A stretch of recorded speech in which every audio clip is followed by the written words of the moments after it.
everyone, what's up? Welcome back to the third part of Siezaboo's Manga Talk, where we have been covering the adventures of Red in Pokémon Adventures, the manga series.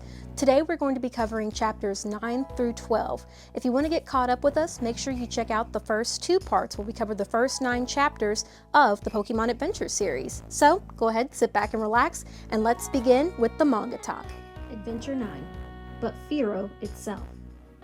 As Red travels down Route 24 and 25, we find him struggling to carry all of his newly caught Pokemon when he comes across a unique-looking Rattata, carrying a log and talking to itself? This Rattata is actually a human who happens to be named Bill. As he's trying to explain his situation to Red, he is snatched up by a Firo and carried away. Red, still understandably and very confused, gives chase and sends out his team. Even they are thrown off by a talking Rattata. As they run, Red calls on Bulbasaur to use Razor Leaf, but against a flying-type Pokemon, it has little to no effect. Now listen, boy. If you're wanting to stop a flying-type Pokemon, first thing you're gonna want to do is paralyze its wings. Okay, sorry guys. I did not expect for Bill to have a southern accent. It's just so funny. It's too much. Alright, let's cut back into the story. Poliwhirl and Pikachu use a combining ice and electric type move to try and stop Firo in its tracks, but it hits Bill instead. That's when Pikachu leaps above Firo and Bill and gives him one hard zap. Firo screeches out and finally drops Bill and decides that he's not quite done putting up a fight. Firo gets into battle stance and uses a powerful move, charging at Red and Poliwhirl and piercing straight through Poliwhirl's body. But with Red's skills, we actually see that it was only an illusion. Firo's beak is fully encased in ice, and then its whole body soon after, and is defeated. Back in Bill's lab, Red helps Bill turn back into a human, and explains that his newly built contraption transports Pokemon to different locations. Red finally introduces himself to Bill, telling him that his mission is to become the greatest Pokemon trainer who ever lived. Bill decides to help Red on his mission by lightening his load of newly caught Pokemon, and whenever Red is in need of transporting Pokemon, Bill will be there. After departing from Bill's lab, Red spots what looks to be a huge swimming pool, but it's actually a shipport and the current home of the SS Anne. Adventure 10, Danger, High Voltorb. Red explores the port full of crewmates, hauling large crates aboard the SS Anne. While the crew is distracted with loading the ship, he takes the opportunity to sneak aboard and explore. In one of the rooms, he notices a strange Pokemon glaring back at him, and he's so focused on it, he doesn't realize that he's already been caught by the crew. He is thrown off the ship while lost in thought about the mysterious Pokemon. An older man in a black suit and sunglasses is there to greet him off the ship. Those spears you're wearing, might those be, by any chance, Pokeballs? The man rushes in for a quicker look and is impressed by Red. Knowing that he is a Pokemon trainer, he makes Red an honorary member of the Pokemon Fan Club. Pokemon Fan Club? Red is super confused. While explaining the Pokemon Fan Club, Red is taken to Vermilion City and into a strange building. There are a ton of people inside, all talking and laughing and having a good time chatting about Pokemon. Everyone inside sees Pikachu and rushes in and gives him pets and compliments. That's when a woman asks Red about his Poliwhirl. He explains to the woman that he's had Poliwhirl since it was a young, small Poliwag. Well, we've been traveling together for a long time, and they've bailed me out of plenty of battles. The room becomes dead silent, and everyone's faces twist in horror. What kind of Pokemon lovers would we be if we made them fight? The tension in the air becomes even heavier when a man rushes in screaming for help. Someone has stolen his precious Executor. Someone has been stealing Pokemon around Vermilion City. Even the director has had his Abra stolen from him. Tell me everything you know about this case. Stepping up, Red takes charge of the situation, ready to get the stolen Pokemon back from their owners. After learning about the abductions and how they happen around the same time every month, they realize that the SS Anne may have something to do with it. The ship is filled with supplies for the gym leader of the town. But what could the supplies be? Red makes his way towards the ship, but not before being stopped by the director. in need of some serious cuddles. Red leaves Pikachu temporarily behind to satisfy the director. Pikachu and Red aren't very happy, but he knows it's a sacrifice they have to make in order to get the stolen Pokemon back. Back aboard the ship, Red and Poliwhirl begin to sneak around when suddenly they see a red and white orb laying on the ground. Kind of like a Pokeball. It flashes around and attacks. It's a Voltorb!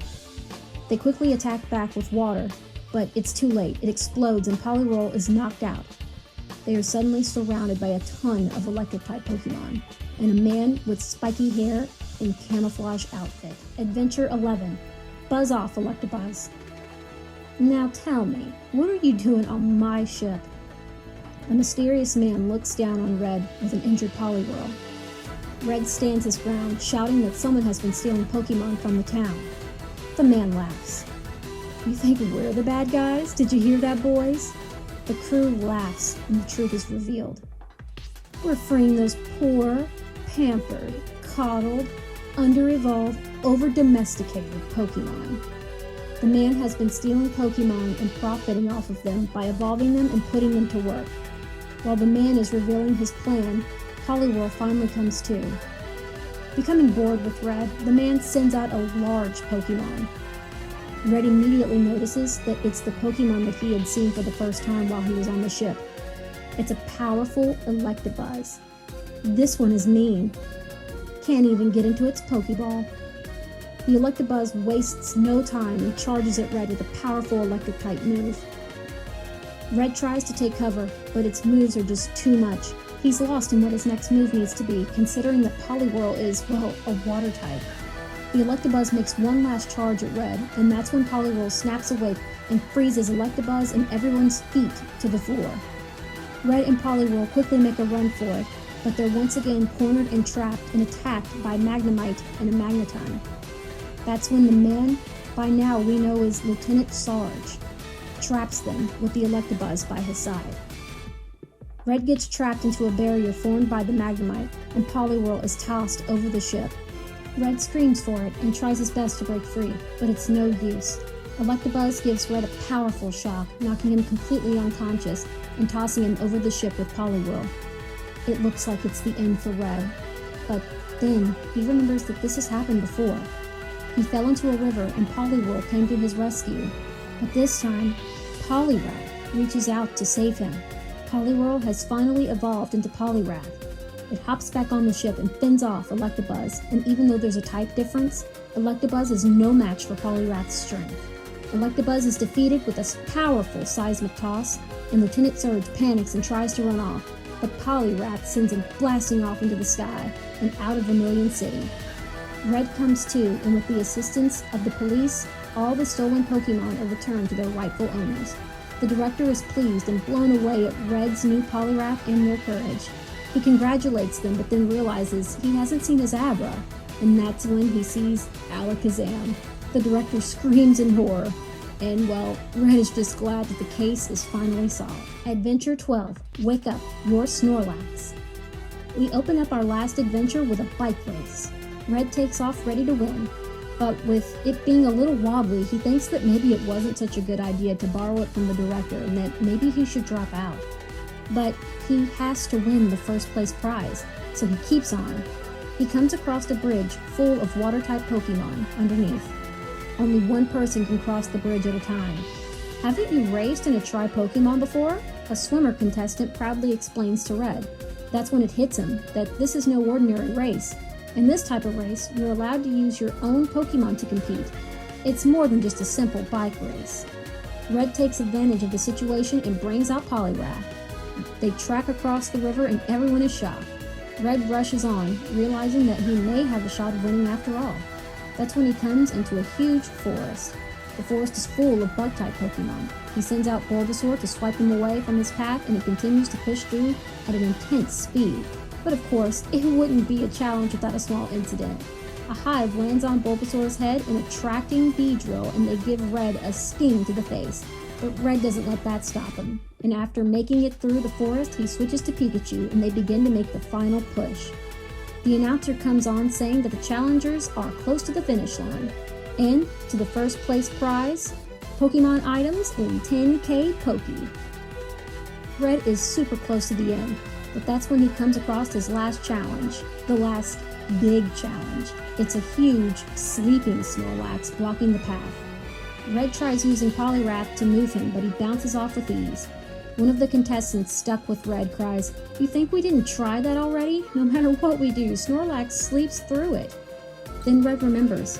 He's got the power of sweet-smelling food on his side. Bulbasaur is still covered in the honey from the hive, from the Beedrill hive. And that wakes up Snorlax right away. Snorlax begins chasing into the finish line. With Red's smart thinking, he wins the race. And not only does he get the 10K Poke in his pocket, but a new Snorlax on his team. It's just too bad that all the new items in the Poke will have to go towards feeding his new friend. And that is going to be all for our 4 adventures today, so let's go ahead and kind of review everything.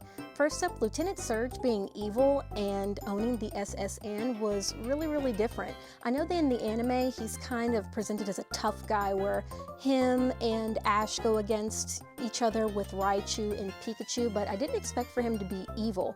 Also, his cool electric team was really cool, that Electabuzz, even though it wasn't his. I wish we had gotten to see a powerful Raichu of his go up against Red, but it's a different take on the story, and that's why I like it. Another thing in that chapter was the Fearow piercing the Poliwhirl right up at the very beginning. That's another like crazy dark moment that I didn't expect from the series. And also Bill's personality with his thick country accent. It's great. I'm glad that we got to get to know Bill a little bit more. We got to see an evil side of Lieutenant Surge. We got to get a quick break with Red and the bike race. It was all really good.